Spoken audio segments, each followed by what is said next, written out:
Идэж уугын хинхиглэлт гарсан улс төрчдөд хэн хизээ хариуцлага тооцох вэ?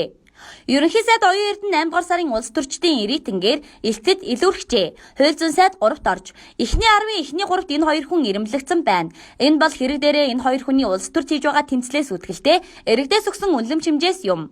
Нүүрсний гэх хэрэгээ араас энэ хоёр хүн л явж байгаа гэхэд хэлс болохгүй байх. Ерөнхий сайд анх шүгэл үлээсэн. Нямбатар идүүгээ энэ хэргийн гол гогцоо хувь заяаг шийдэгчээр нэгэнт тоогцсон. Хулгайчийг олж ард түмэн улсын эдийн засгийн алдагдсан боломжийг гагцхүү ил хоёр эрхмээс ард түмэн гойр хүлээх дүр төрслөлтэй байгааг ойлгож ядах зүйлгүй.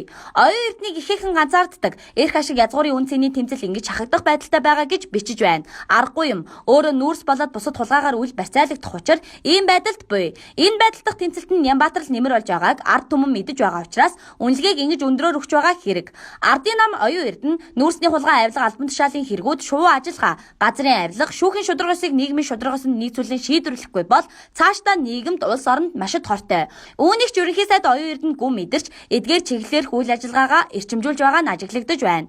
Харин түүний танхимынхан түүнд тусалж дэмжиж байгаа нь үл мэдэгдэх. Нүүрсний хулгай шударгаас ярьж байгаа засгийн газрын ганц гишүүн алга. Бянц цогт арай нэмэртэй идэвхтэй байна уу да гэж харагдахаар. Бусд нь бол нүүрс урдаас судалдаж аавна гэхээс эхлээд нэрмээс болж байна. Хулгай ууртай тэмцэгтэнд дэм болохгүй байна.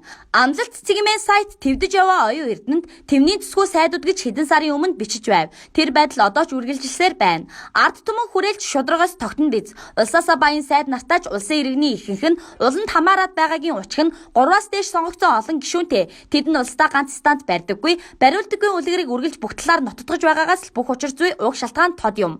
Монгол бол идэж уухын хинхиглэл туссан улс төрчдийн л өртлөөс түлэгдсэн орон. Тийм учраас шударгад тэмүүлэгсэд шахагдан цөөдөж илүү тодорч байгаа юм.